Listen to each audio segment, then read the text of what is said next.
Berjumpa lagi bersama kami dalam program Kampungko. Tentunya selama 60 menit ke depan kami akan menemani Anda untuk berkeliling tempat-tempat yang tentunya berpotensi yang ada di daerah Sumatera Selatan.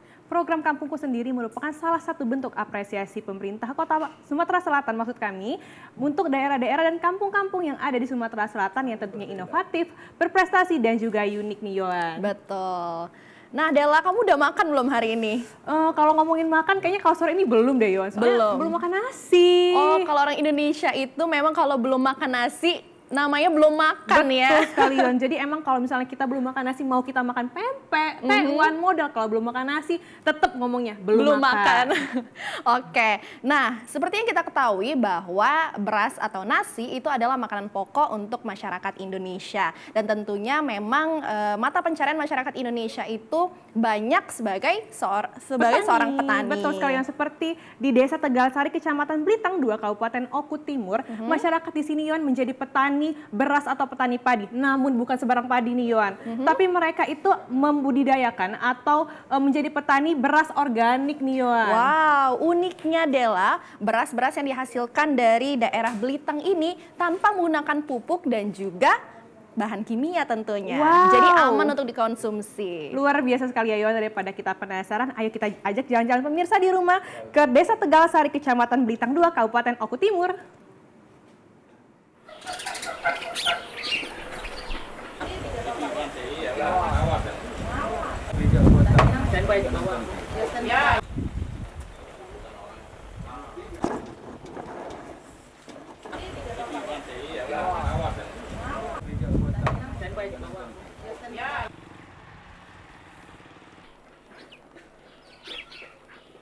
Silakan.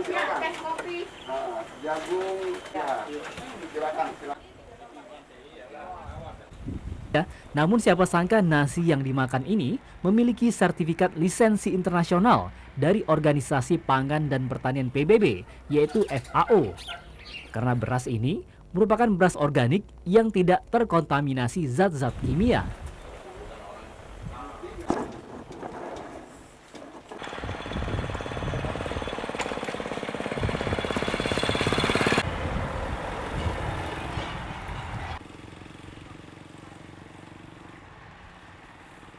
Lebih dari 3 tahun lalu, para petani di kawasan Blitang sudah memproduksi beras organik. Beras organik adalah beras yang dihasilkan melalui proses budidaya organik tanpa menggunakan pupuk dan pestisida kimia.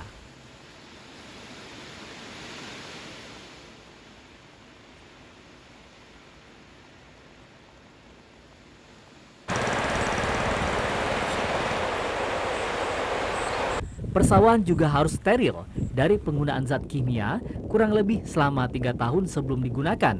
Begitu pula sumber airnya.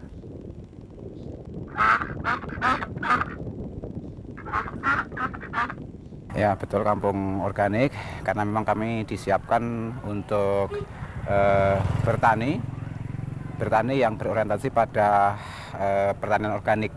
Jadi sekaligus menyangkut kampung atau lingkungan di mana kelompok kami ada. Jadi disiapkan oleh pemerintah, difasilitasi, pelatihan dan lain sebagainya. Maka kami di sini berlaku pertanian organik.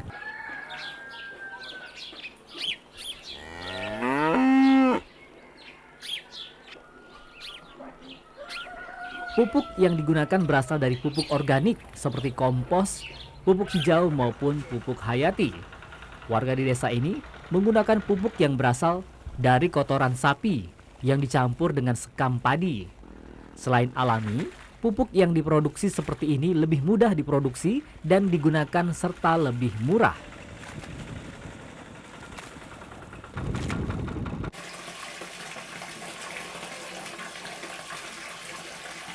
Untuk insektisida atau racun hama, para petani memproduksi sendiri asap cair dengan menggunakan sekam padi dan limbah kayu yang dibakar.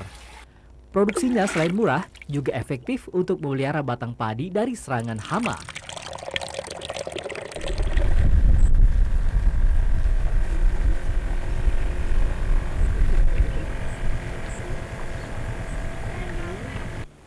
Kenapa kita mengolah kompos sendiri, yang pertama kita mempunyai bahan pokok yaitu ternak sapi. Maka untuk efisiensi pengeluaran itu lebih ngirit, Bu.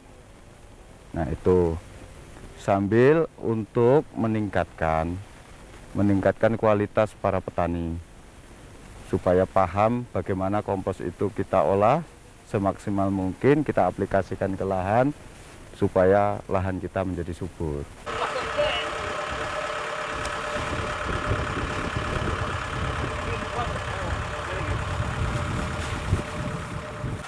Beras organik Belitang telah menembus pasar modern.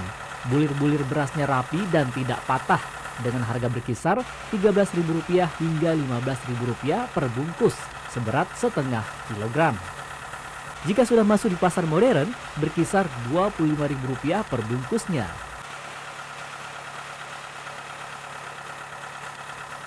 Mengkonsumsi beras organik akan mengurangi kadar urea dalam darah. Selain itu, dapat mengurangi kadar logam berat dalam darah karena penggunaan insektisida kimiawi. Beras organik memiliki kandungan nutrisi dan mineral tinggi, kandungan glukosa, serta karbohidrat dan proteinnya mudah terurai, sehingga aman dan sangat baik dikonsumsi penderita diabetes.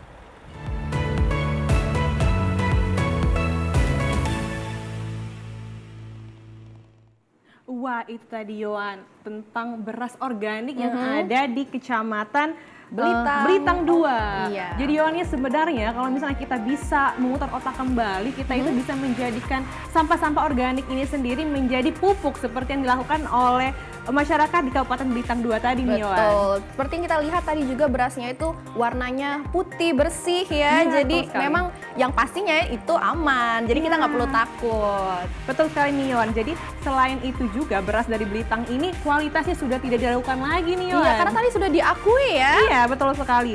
Nah, Yohan, selanjutnya kita beralih ke 1 jam dari kota Palembang nih Yohan. Tepatnya ada di Kecamatan Kelakar, Kabupaten Muara Enim. Betul, di mana di sini terdapat kampung sayur dan buah yang tentunya memang hasilnya itu sangat bagus. Nah, seperti kita ketahui bahwa kota Prabu Mulih itu kan terkenal akan nanasnya. Betul sekali. Nah, Kabupaten Muara Enim itu nggak mau kalah juga, Dela. Karena mereka juga salah satunya menghasilkan buah nanas yang lebih besar dibanding yang jual pasaran dan juga terkenal lebih manis. Wah, penasaran banget nih, gimana sih buah nanas atau buah-buahan dan sayur-sayuran yang dihasilkan di Kecamatan Kelekar, Kabupaten Muara Enim ini? Daripada kita semua penasaran, ayo kita ajak jalan-jalan pemirsa di rumah ke Kabupaten Muara Enim.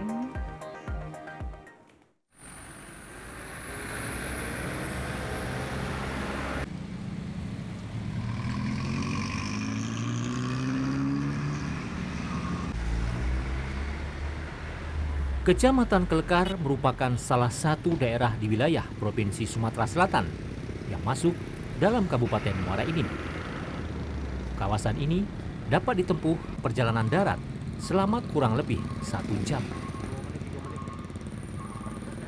Berbagai potensi dikembangkan di Kecamatan Kelekar, Kabupaten Muara Enim, seperti sayuran dan buah-buahan. Seperti buah nanas unggul yang ditanam di Kecamatan Kelekar, memiliki bentuk buah lebih besar dan memiliki rasa manis. Di Sumatera Selatan, tanaman nanas memang identik dengan kota Prabu Mulih karena buah terkenal besar dan juga manis. Namun, di Kecamatan Kelekar Muara Enim, buah nanas lokal juga tidak kalah bentuk dan rasanya. Tepatnya di Desa Menanti, tanaman buah nanas lokal sudah dibudidayakan warga sejak zaman dahulu, di mana orang tua mereka sudah bercocok tanam buah nanas lokal. Di desa ini, tanaman buah nanas lokal merupakan varietas unggul karena memiliki bentuk buah yang besar dengan jumlah ruas sebanyak 8 hingga 9 dan memiliki warna kuning keemasan pada kulit dan kemerahan pada isi buahnya.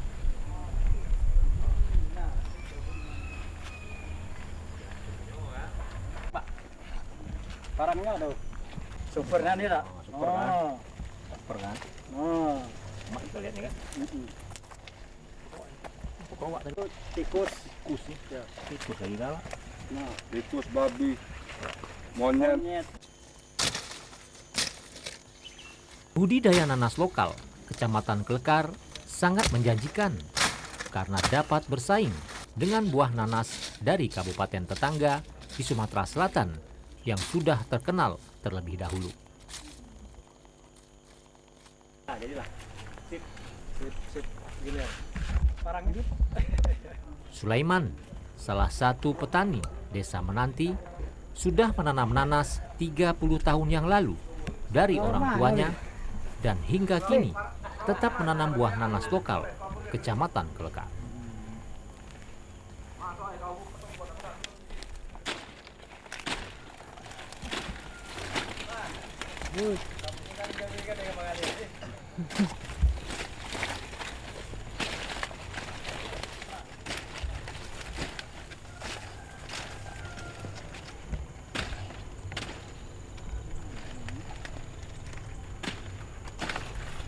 Yang sekarang lagi 1 hektar, Pak. 1 hektar ya? 1 hektar. Sudah berbuah. Sudah, Pak, sudah hampir 2 tahun. Hampir 2 tahun ya, panen berarti ya. Kita panen, Pak. Kenapa Bapak milih nanas, Pak? Ya karena memang itulah meneruskan tradisi budaya di daerah kita. Di daerah kita ini kan hutan pindah-pindah. Nah itu. Nah, jadi meneruskan tradisi orang tua keturunan ditanam nanas. Jadi, sebelum nanas itu ada padi, Pak. Padi, kemudian nanas selesai nanas kita tanam karet. Nah, lagi karet. Ya. Desa Menanti, Kecamatan Klekar, Kabupaten Muara Enim, memiliki jumlah penduduk kurang lebih 730 kepala keluarga dan 60% warganya menanam buah nanas lokal. Tanaman nanas di daerah ini merupakan tanaman lokal yang sudah dikembangkan sejak puluhan tahun lalu dan hingga kini sudah dijual hingga ke Pulau Jawa. Kepala Desa Menanti, Hutami, mengungkapkan di daerah ini memang hampir sebagian warga menanam buah nanas karena sudah turun-temurun. Sementara sebagian lagi warganya menanam sayuran, perkebunan karet, dan kelapa sawit. Masuk TV tidak.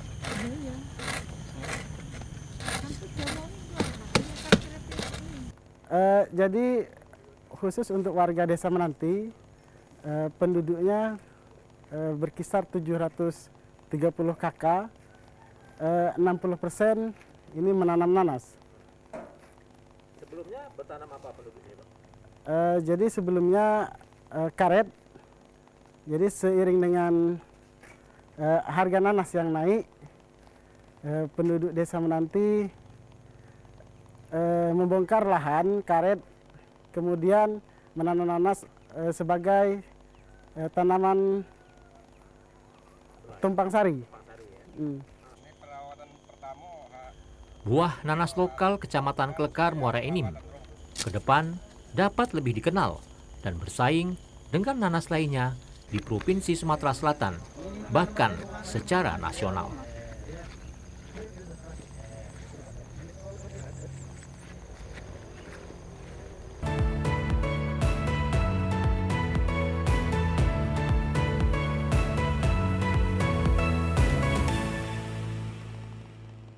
Wow, Dela, tadi ngelihat nanasnya itu bawaannya itu langsung haus ya. Bukan lagi Yohan, nanasnya besar-besar, segar Yang banget pastinya ngeliatnya. manis dong. Oh gitu.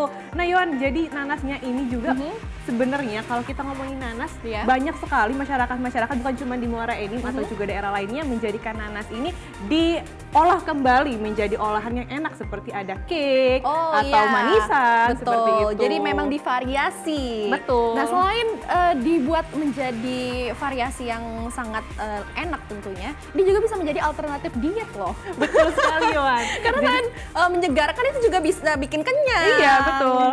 Oke pemirsa, selanjutnya kita akan berkunjung ke kabupaten yang mana masyarakat sangat kreatif, itu bisa memanfaatkan akar pohon menjadi barang yang bernilai. Namun setelah jeda pariwara berikut ini, tetaplah bersama kami.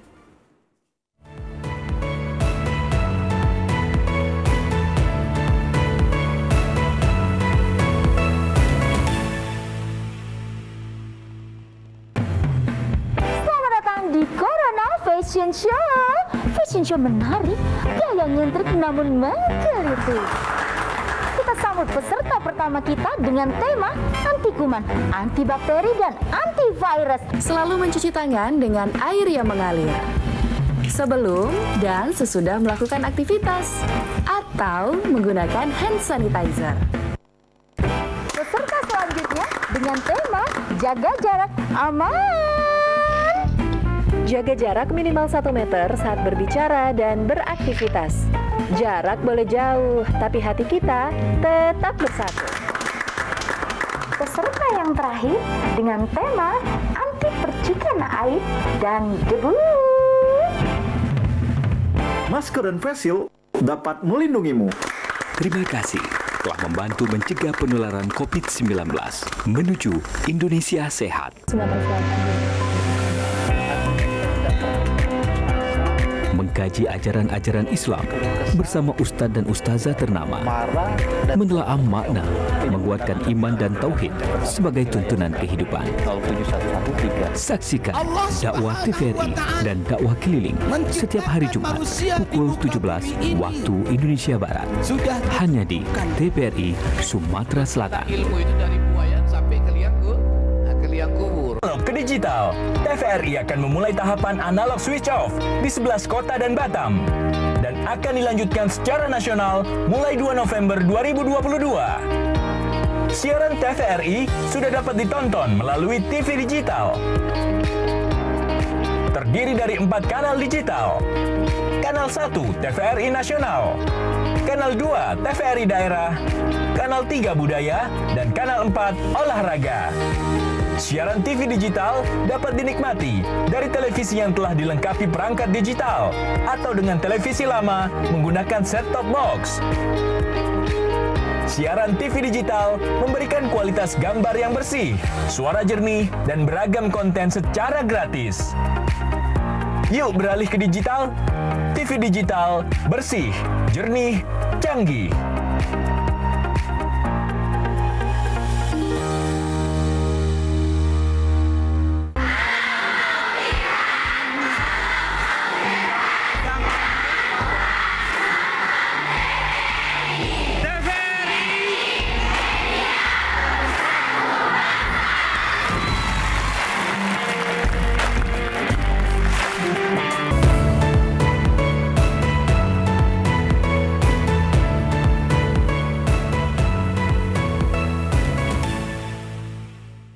Pemirsa, karena Anda telah setia bersama kami di program Kampungku. Iya, tentunya untuk masyarakat di rumah ini kampung yang kami ekspos bisa langsung menghubungi nomor tertera di bawah ini. Dan juga Nion, tidak henti-hentinya kita ingatkan kembali kepada seluruh pemirsa di rumah untuk selalu menjaga protokol kesehatan. Betul.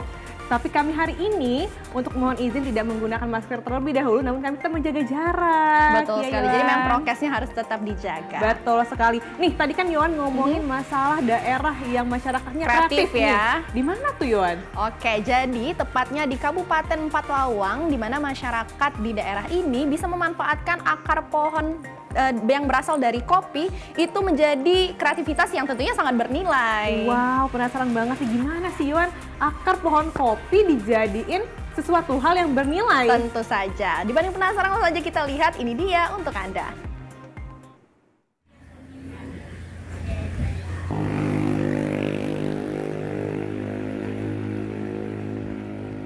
Desa Ulak Dabuk di Kecamatan Talang Padang Empat Lawang memiliki luas wilayah 2.256,44 km persegi dengan total jumlah penduduk 327.053 jiwa. Mayoritas penduduk di sini sebagian besar bermata pencaharian sebagai petani. Karena daerah ini merupakan daerah dataran tinggi yang sangat kaya akan sumber daya alam, termasuk penghasil kopi Empat Lawang.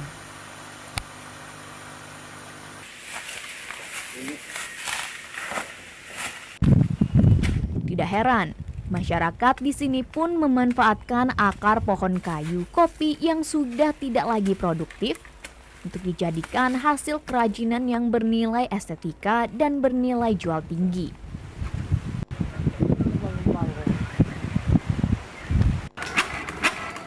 Seperti salah seorang warga, Pak Lukman, yang telah menggeluti kerajinan akar pohon sejak tahun 2009.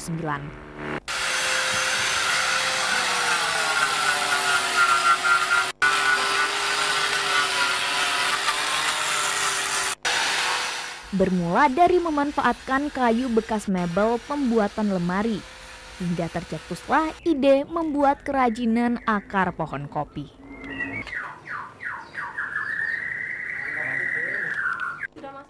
Kerajinan akar pohon kopi milik Pak Lukman ini sudah menghasilkan ribuan jenis kerajinan akar kopi. Pangsa pasarnya pun sudah sampai ke luar daerah, bahkan ke luar negeri seperti ke Taiwan dan Cina. Namun karena pandemi, kini usaha ini beralih ke kerajinan lain yang mengarah ke kerajinan produk-produk souvenir yang juga dari akar pohon kopi.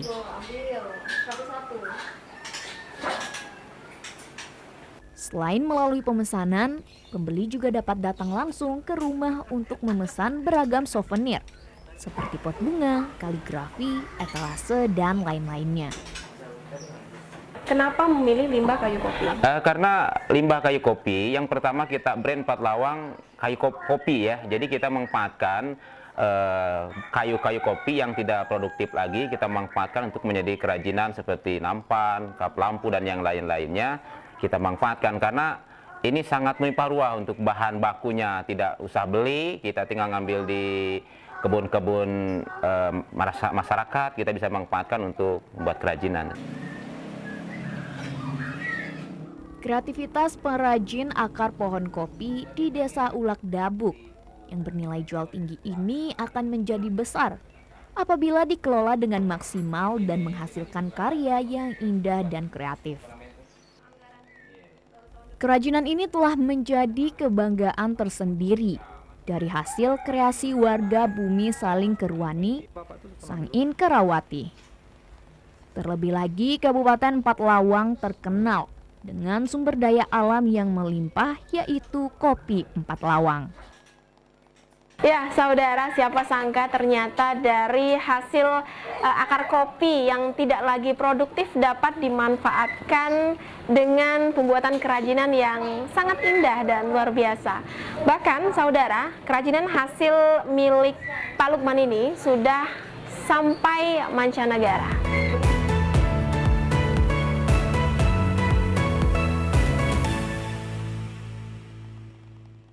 Wah, ternyata selain terkenal akan lempok, durian, dan macam sebagiannya, Kabupaten Empat Lawang pun terkenal akan akar pohon kopi yang bisa dimanfaatkan sebagai kerajinan tangan. Jadi kalau kita berkunjung ke sana itu bisa membawa oleh-oleh ya. Betul sekali Nion. Jadi memang ketika kita mempunyai suatu hal yang sudah tidak produktif kembali, namun kita olah menjadi salah satu hal yang bernilai, ini tentu saja sangat berguna seperti yang dilakukan oleh masyarakat di Desa Ulak Dabu, Kecamatan Talang Padang, Kabupaten Empat Lawang tadi nih. Betul. Jadi tadi bisa dimanfaatkan menjadi pot bunga, kaligrafi, dan masih banyak kerajinan tangan lainnya.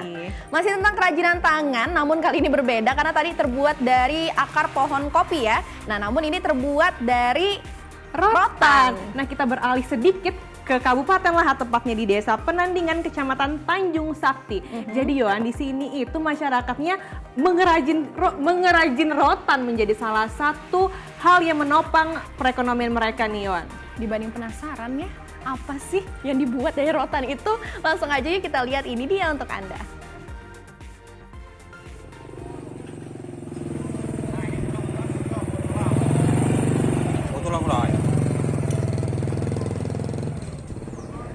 Beginilah suasana kampung di Desa Penandingan, Kecamatan Tanjung Sakti Bumi, Kabupaten Lahat. Suasana desa sangat kental sekali dengan aktivitas warga yang mayoritas petani. Selain pertanian kopi dan pangan seperti beras, terdapat sumber daya alam yang berlimpah di Kecamatan Tanjung Sakti, yakni ketersediaan rotan.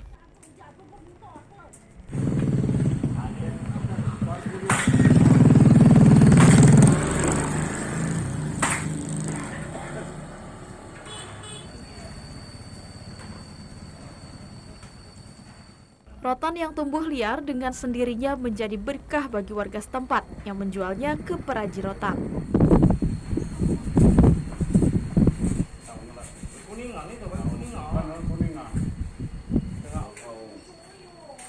Untuk menghasilkan produk bernilai ekonomis tinggi, salah satunya yang paling terkenal yaitu kursi rotan.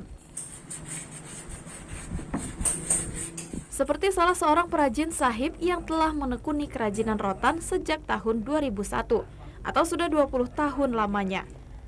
Sahib mempekerjakan hingga belasan karyawan untuk menganyam kursi rotan. Untuk diparit dibelah dulu kan.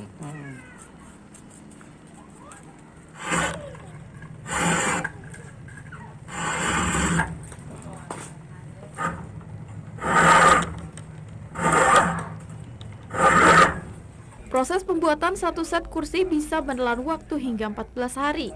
Rotan yang masih dalam keadaan basah diterima sahib sebanyak 300 hingga 1,5 ton per bulan. Kemudian dilakukan penyortiran rotan tua yang akan dikeringkan hingga 70% dan siap diolah.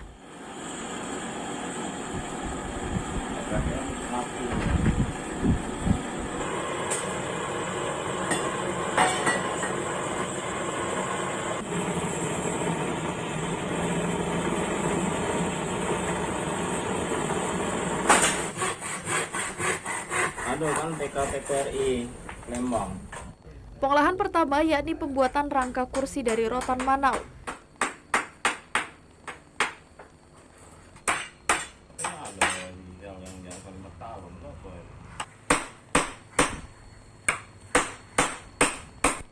Dilanjutkan penganyaman menggunakan rotan serimbit. Proses ini dilakukan orang yang berpengalaman agar hasilnya rapi dan kuat.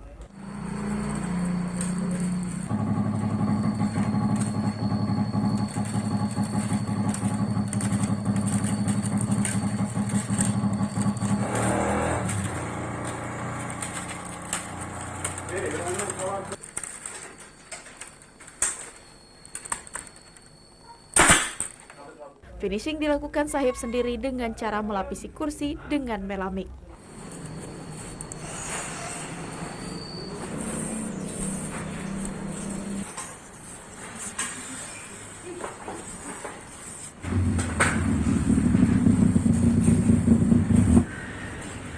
Ya, saya kerja rotan kursi ini dari tahun 2001 sampai sekarang.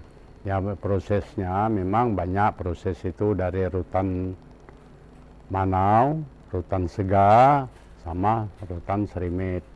Ya, keunggulannya itu kan bahan bakunya asli semua, Pak. Manau asli yang tua, rutan Serimit asli yang tua, rutan Sega yang tua. Berapa tahun, Pak, bisa tahan? Itu kalau menurut pendapat saya itu mungkin bisa sampai 40 tahun bisa.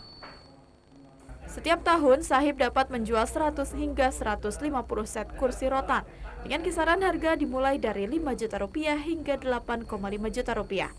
Kursi rotan ini sudah dijual tidak hanya di dalam provinsi Sumsel, tapi juga hingga keluar provinsi.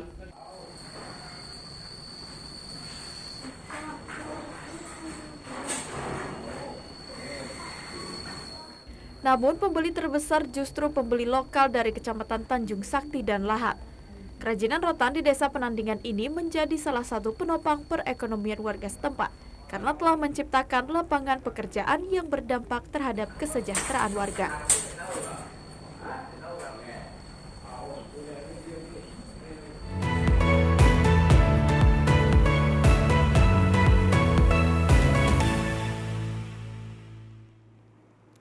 Iya, nah Dela, ternyata kerajinan tangan ini memang sudah ditekuni sejak tahun 2001.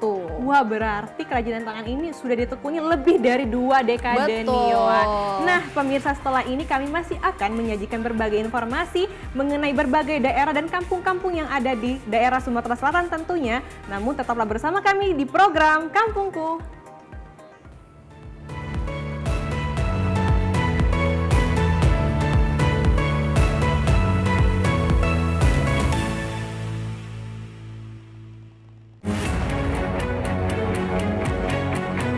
Pandemi COVID ini kita jadikan momentum untuk melakukan percepatan transformasi digital. Era TV digital ini sudah di depan mata. Yang penting untuk masyarakat itu kualitas siarannya bagus, bagi industri televisi itu sendiri atau penyiaran itu sendiri, agar segmentasi pasarnya nggak tergerus.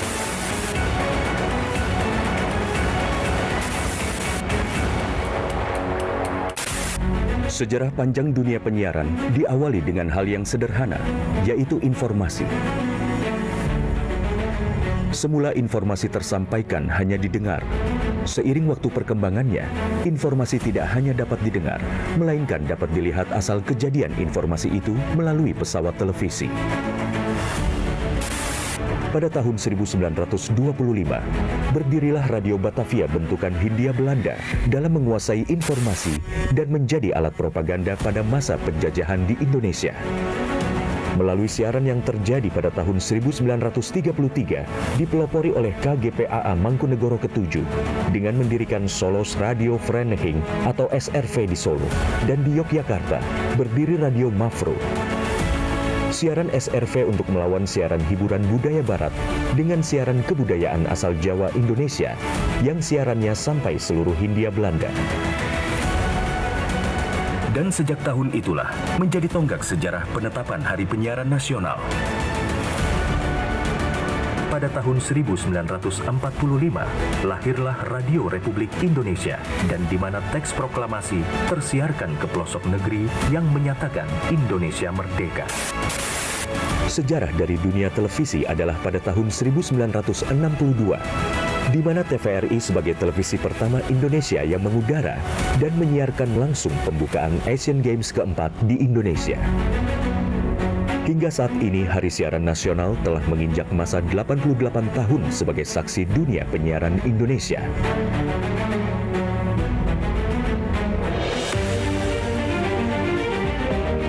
Sehingga perkembangan teknologi penyiaran menjadi faktor utama dalam menentukan kualitas penyiaran demi Indonesia maju.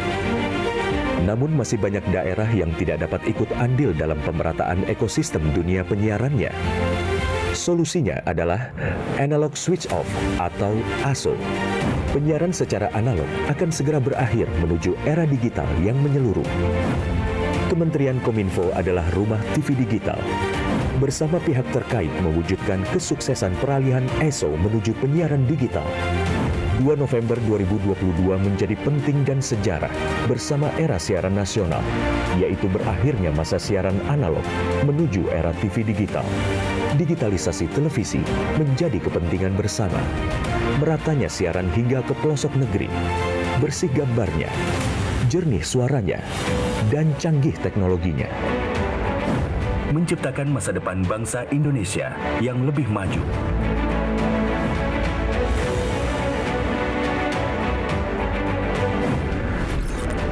Halo semuanya, aku Modi, maskot TV Digital Indonesia.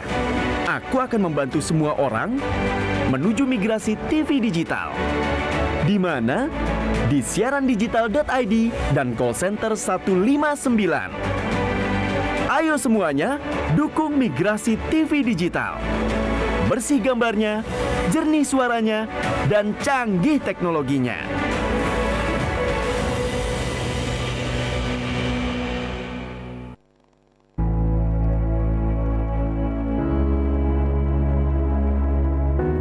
Pemirsa TVRI, pandemi COVID-19 belum berakhir. Sesuai anjuran Presiden, kita semua wajib pakai masker. Jangan pernah lepas masker saat bertemu orang lain. Mari disiplin. Indonesia pulih, Indonesia bisa.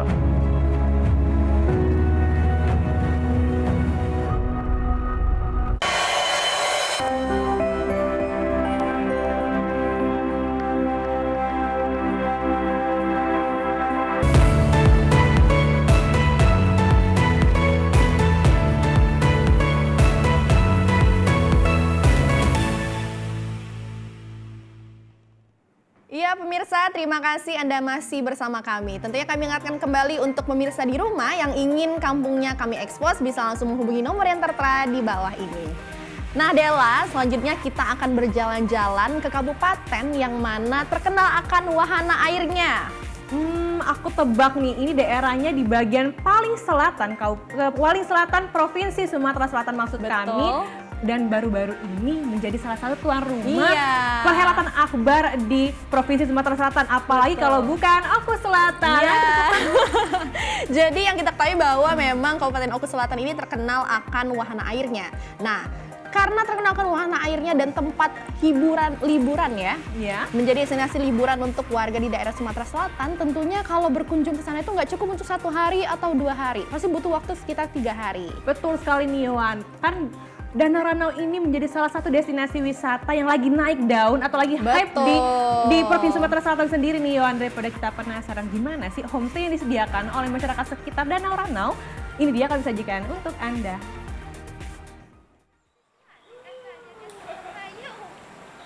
Kecamatan Banding Agung terdiri dari beragam desa wisata yang sering dikunjungi para wisatawan, terutama bila berkunjung ke Danau Ranau. Memiliki potensi wisata Danau Ranau yang indah, warga desa ini memanfaatkannya dengan menjadikan rumah-rumah tradisional atau homestay yang dapat disewa sebagai penginapan bagi para pengunjung yang berlibur ke Danau Ranau Oku Selatan.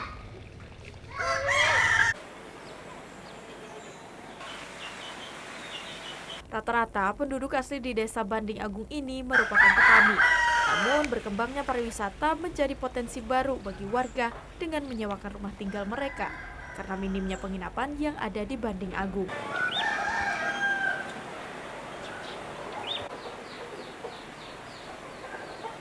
Alhamdulillah sering wisatawan-wisatawan dari luar itu sering menginap di sini. Rata-rata memang penduduknya memang membuka homestay dari rumah sendiri, Pak? Iya, rata-rata begitu. Jadi memanfaatkan momen mereka karena hotel di sini kan agak minim, jadi homestay rumah yang dimanfaatkan di sini. Gitu. Kalau untuk sewanya itu kisaran berapa sebenarnya, Pak? Sekitaran resnya 100 palingan 1 orang itu per malam. Keramahan warga dan suasana desa yang masih terjaga membuat para wisatawan memilih Desa Banding Agung sebagai lokasi menginap.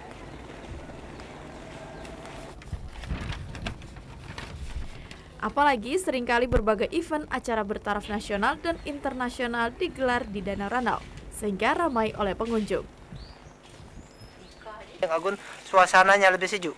Lebih sejuk ya? Ya, lebih sejuk. Oke, kalau untuk keramah-tamahan warganya bagaimana? Untuk keramah tamahnya, warga cukup antusias menyambut kedatangan. Mungkin mereka terbiasa karena event-event besar seperti ini sering diadakan di danau yang dengan kata kerennya Danau Ranau yang sudah familiar. Oke, jadi lokasi ini memang dekat dengan Danau Ranau ya? Betul, kebenaran lokasinya di sini tidak berapa jauh dan sangat memanjakan daripada pengunjung sama sekali. Selain menjadi petani padi, warga juga mensuplai buah pinang kering ke beberapa provinsi di Sumatera sebagai bahan pewarna.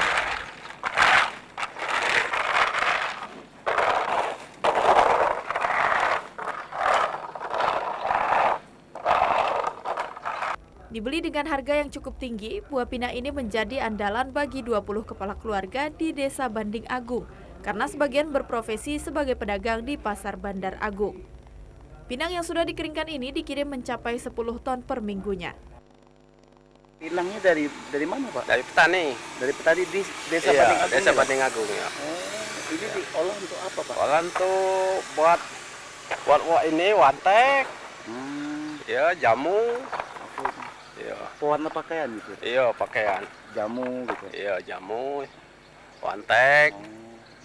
Untuk minuman Papua ini nih. Oh. Ya. Dikirim ke mana, Pak? Kirim ke Jambi. Oh, kirim ke Jambi? Iya, ke Jambi, Bukit. Ya.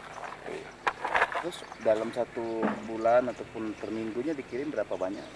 Jingok pinang kadang 1 minggunya kadang 10 ton. 10 ton. Ya, 10 ton. Oh, 10 ton. Iya, semobil lah. Di mobil. Tapi iya. Dijemur dulu ya, Pak? Iya, jemunya 4 hari. 4 hari. Iya, wan panas. Ya. Pak, ini Kebudayaan dan keramah tamahan yang masih terjaga di Desa Banding Agung ini diharapkan selalu membekas dan membuat wisatawan terus memilih Banding Agung sebagai tempat persinggahan.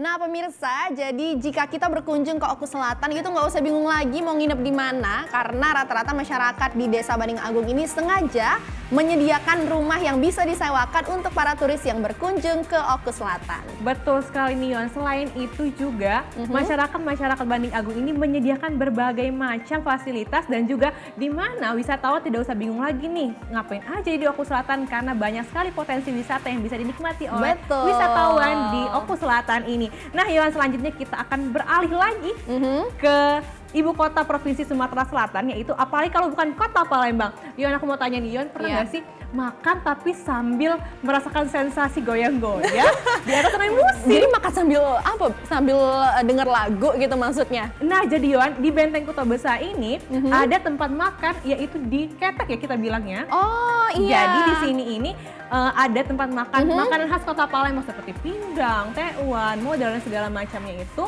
Dan kita bisa merasakan sensasi arus dari Sungai Musi nih Yon. Yang di daerah Benteng Kota Besar ya. Betul Jadi sekali. selain menikmati makanan khas dari kota Palembang, kita juga bisa sekaligus melihat pemandangan ikon dari kota Palembang, yaitu Jembatan Ampera. Dibanding penasaran ya gimana sih suasananya, langsung kita lihat, ini dia liputannya untuk Anda.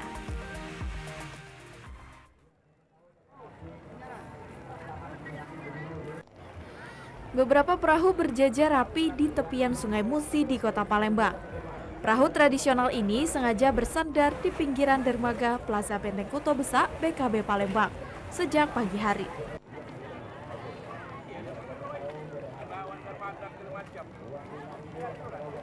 Di antara deretan perahu kayu yang setia menanti penumpang untuk diantar ke tujuannya, ada beberapa perahu yang dialihfungsikan sebagai pusat kuliner. Perahu ini disebut dengan warung apung.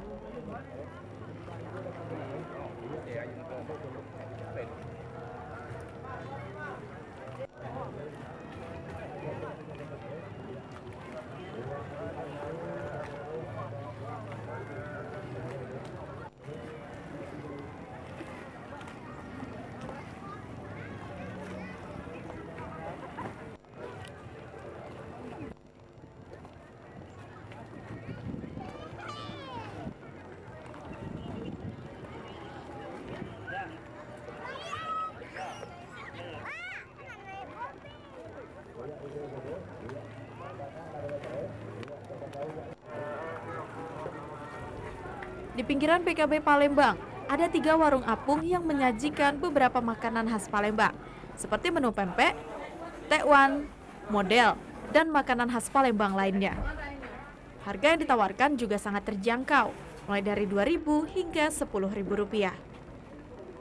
Ada yang berbeda jika menikmati kuliner khas Palembang di warung apung. Pengunjung bisa menikmati sensasi makan di dalam kapal yang bergoyang-goyang mengikuti arus Sungai Musi.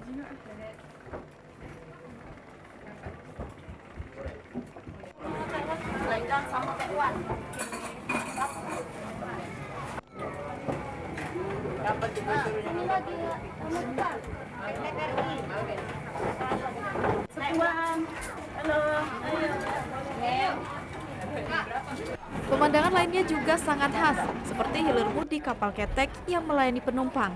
Aktivitas kapal lainnya yang membelah Sungai Musi hingga bentangan Jembatan Ampera Palembang dengan kekokohan tiang-tiangnya.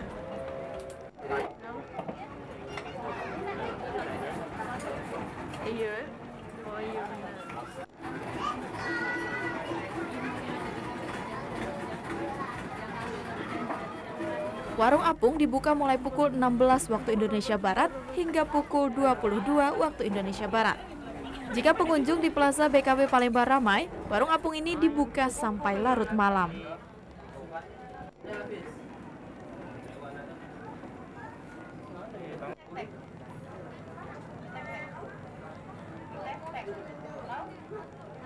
Kami dari Batu Raja. Jadi di sini gimana Bu? Kenapa memilih tempat yang makan di sini? Di sini kan tempat wisata yang paling banyak dikunjungi, yang paling dekat dari pusat kota. Pokoknya yang paling terkenal di Palembang lah.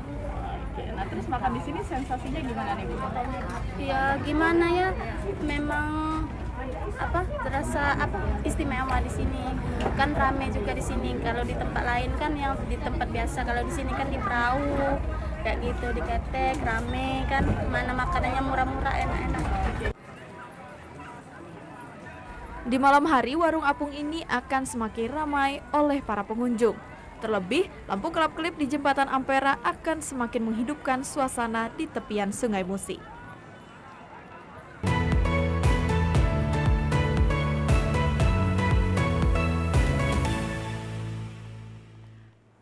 Wah, jadi Nion memang istimewa sekali ketika kita makan di perahu yang berada di Benteng Kota Besar ini, Yon. Iya, betul. Nah, pemirsa, kami masih akan menyajikan beberapa informasi tentang kabupaten kota yang tentunya berpotensi yang ada di daerah Sumatera Selatan. Namun setelah jeda berikut ini, tetaplah bersama kami.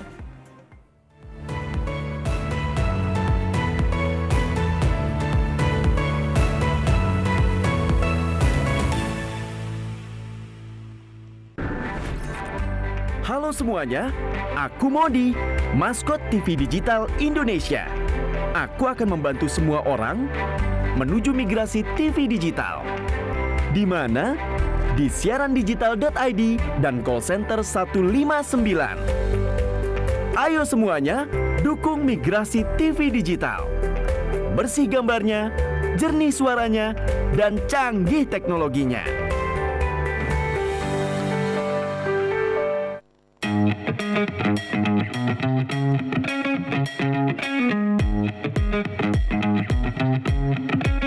Saat beraktivitas, jangan lupa untuk memakai double masker. Pusat Pengendalian dan Pencegahan Penyakit Amerika Serikat (CDC) mengatakan, Masker double bisa efektif dalam mencegah penularan COVID-19. Masuknya berbagai varian baru menuntut kita untuk lebih ketat memproteksi diri. Tapi, memakai masker double, penggunaannya juga harus tepat. Ini dia panduannya.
Ya pemirsa, terima kasih Anda masih bersama kami. Nah, pemirsa masih berada di Kota Palembang. Jika kita ngomongin tentang Kota Palembang ini, pasti yang terbesit di pikiran kita itu perkantoran, hiruk-pikuknya, gedung-gedung tinggi nih, macetnya. Betul sekali. Nah, namun ada yang suasana berbeda di Kota Palembang ini. Ada lingkungan hijau, atau bisa dibilang itu salah satu destinasi atau tempat kita menikmati hidup di Kota Palembang nih, Yohan. Betul. Jadi kalau misalnya kita lagi penat dan ingin suasana perdesaan, udara yang sejuk, kita bisa berkunjung ke daerah Jakabaring ini. Dibanding penasaran gimana sih suasana di sana, langsung aja yuk kita lihat.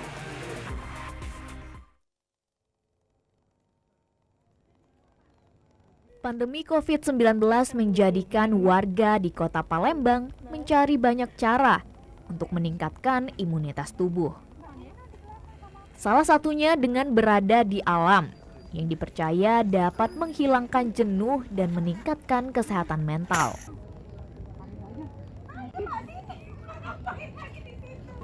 Kawasan hijau yang menjadi tempat favorit warga Palembang untuk melepas jenuh ialah Danau Jakabaring. Rindang pepohonan dan pemandangan indah danau menjadi daya tarik tersendiri bagi warga untuk beraktivitas.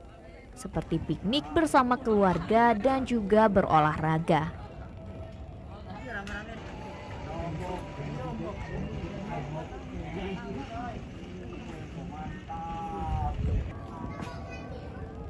Warga pun menggelar karpet di atas rerumputan di samping danau dan menikmati makanan yang mereka bawa sambil bercengkrama menikmati pemandangan.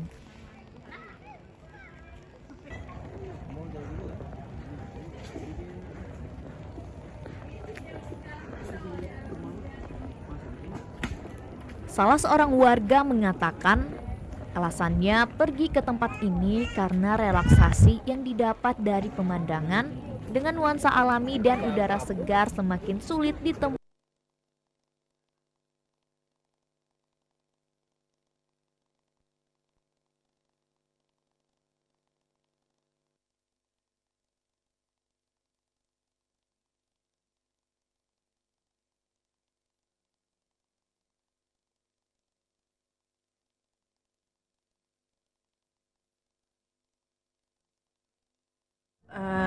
Ruang terbuka hijaunya itu sedikit, makanya saya kesini, Mbak. Mungkin dari saya itu Kota Palembang harus lebih banyak membuka ruang terbuka hijau ya, kayak taman-taman atau tempat rekreasi. Itu aja sih, Mbak, dari saya.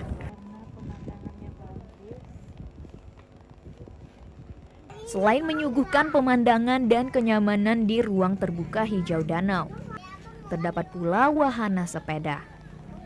Warga pun dapat berolahraga mengitari danau dengan menyewa sepeda.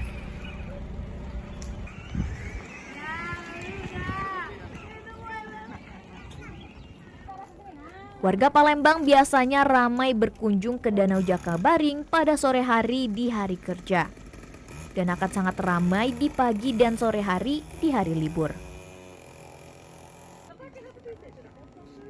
Bermain di Danau Jakabaring juga dapat menjadi wahana edukasi bagi anak untuk mengenal alam sejak dini, sehingga anak-anak dapat mencintai alam dan menjaganya agar terus lestari.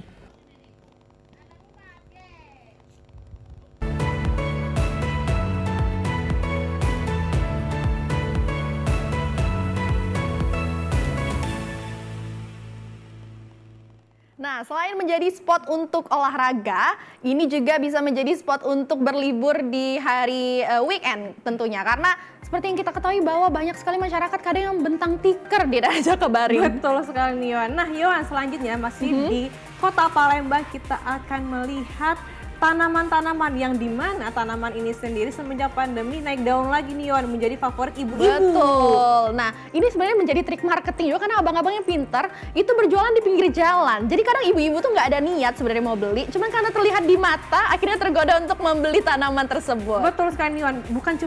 Bukan cuma di satu spot saja, namun juga di berbagai jalan di Kota Palembang. Betul sekali. Nah, kita lihat ini dia untuk Anda.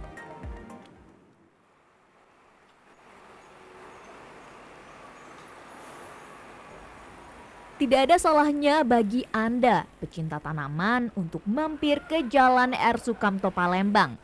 Tepatnya di kawasan Kalidoni, karena lokasi ini juga menjadi salah satu lokasi penjualan tanaman yang ada di Kota Palembang. Di sepanjang jalan ini dapat ditemukan banyak sekali penjual tanaman yang berjajar, menawarkan beragam jenis tanaman serta perlengkapannya, seperti batu-batuan, bibit, tanah, serta pot bunga.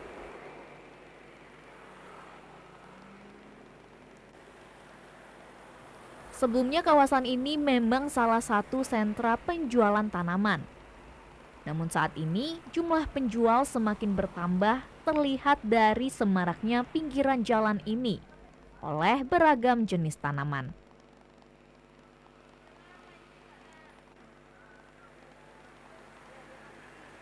Harga beragam jenis bunga dan tanaman di sini cukup terjangkau. Untuk tanaman mulai dari 5.000 hingga ratusan ribu rupiah tergantung jenisnya. Sedangkan pot bunga mulai dari 10.000 hingga 200.000 rupiah tergantung jenis dan ukurannya. Sambil ambil gambar ya Pak ya? Sambil ambil gambar. gambar. Beberapa tempat penjualan tanaman di sini bahkan sudah ada sejak belasan tahun lalu.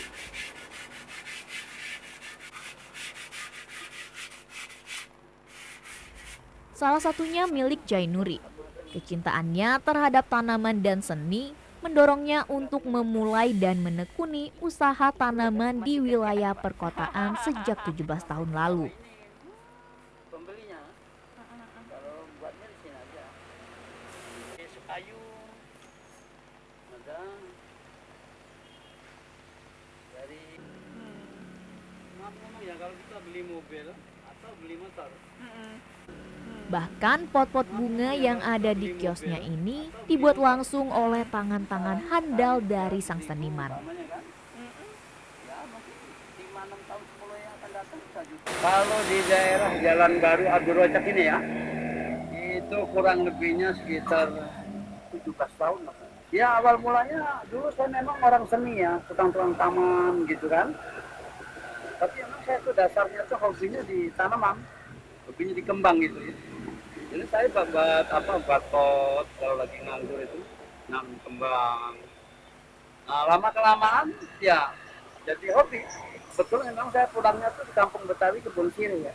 Memang kebetulan di Kampung Betawi itu mayoritas 90% itu orangnya pedagang kembang. Nah, jadi waktu itu ya terikut harus ya. Lihat sana ke rumahnya bagus banyak kembang. Lihat orang ini ke rumahnya bagus banyak kembang. Nah, itu saya tertarik. Ya pemirsa, informasi tadi menjadi penutup informasi pada sore hari ini. Tentunya untuk pemirsa di rumah yang kampungnya ingin diekspos bisa menghubungi nomor di bawah ini. Akhir kata, saya Yon Nusmir. Saya Delani Samsin. Pamit undur diri, terima kasih dan sampai jumpa. Selamat sore.